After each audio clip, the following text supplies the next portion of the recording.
Hi!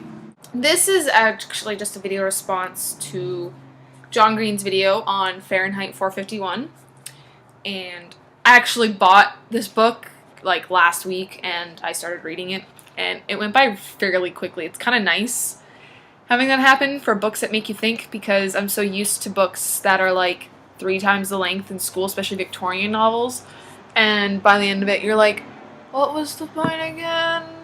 Alright, so Fahrenheit 451, as John Green already explained, is about a gentleman named Montag who burns books. It opens up with saying, "It was a pleasure to burn. It was a special pleasure to see things eaten, to see things blackened and changed. With the brass nozzle in his fists, this great python spitting its venomous kerosene upon the world, the blood pounded in his head, and his hands were the hands of some amazing conductor, playing all the symphonies of blazing and burning to bring down the tatters and charcoal ruins of history. With his symbolic helmet numbered 451 on his stolid head, and his eyes all orange flame with the thought of what came next, he flicked the igniter, and the house jumped in a gorging fire that burned the evening sky red and yellow and black."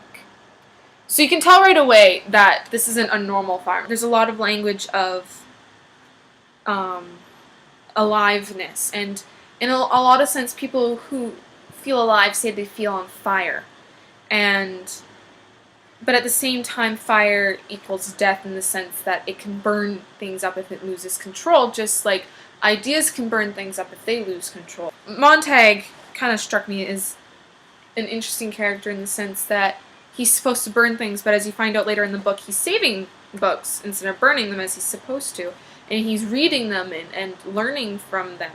I really like what John says, though, about things being both alive and dead at the same time, and I kind of have a feeling the fire being both alive and dead at the same time. It burns, and the flames themselves feel very alive and very energetic, but at the same time they leave behind death.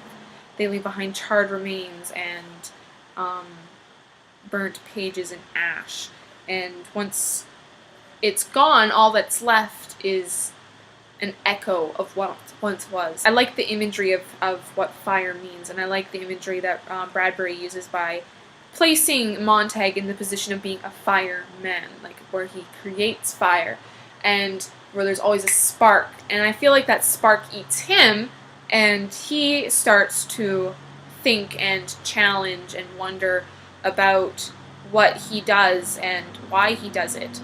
And I'm kind of excited to read part 2. Bradbury evokes this world that feels very alive and dead at the same time. And it's very much a paradox, where, especially as John was mentioning with his wife, Mildred, how she always is just watching mindless entertainment, that she is alive in the sense that her body's alive, but her brain is just shut off, and how she's not actually being challenged. There's no spark of imagination in her, or a spark of knowledge, or want to learn. And I'm curious to see what's going to happen, because at the end of part 1, spoiler alert, at the end of part 1, Montag is showing his wife these books. He's like, we're going to read them.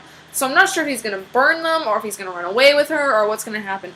But I'm just going to say I'm really mad that Clarice died, but I kind of expected it as soon as she was introduced. Like, she had to die. That's just always what seems to happen. What do you think? Is our society moving in this direction? Personally, I think we are, and it saddens me a lot. I just feel like no one talks about anything of substance anymore, and I love conversations. Like, I went to the salon today, and we had an entire conversation about the witch hunts in Europe and how they originated, and and we discussed, how Catholicism changes from Mexico to Italy, where I lived for a year, to Canada, and like just how we have different customs all over the place. And that to me makes me feel alive.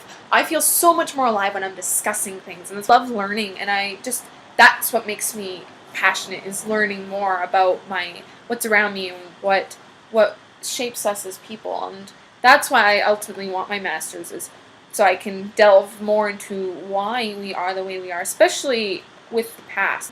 Thanks for watching, and yeah, I'll probably have another video later on. I'm not sure what I'll talk about. Give me something in the comments if you want to comment, something to talk about. Yeah, so that's it. I hope you guys have yourselves a wonderful day, and if you haven't read it already, I highly recommend starting Fahrenheit 451. So anyway, bye!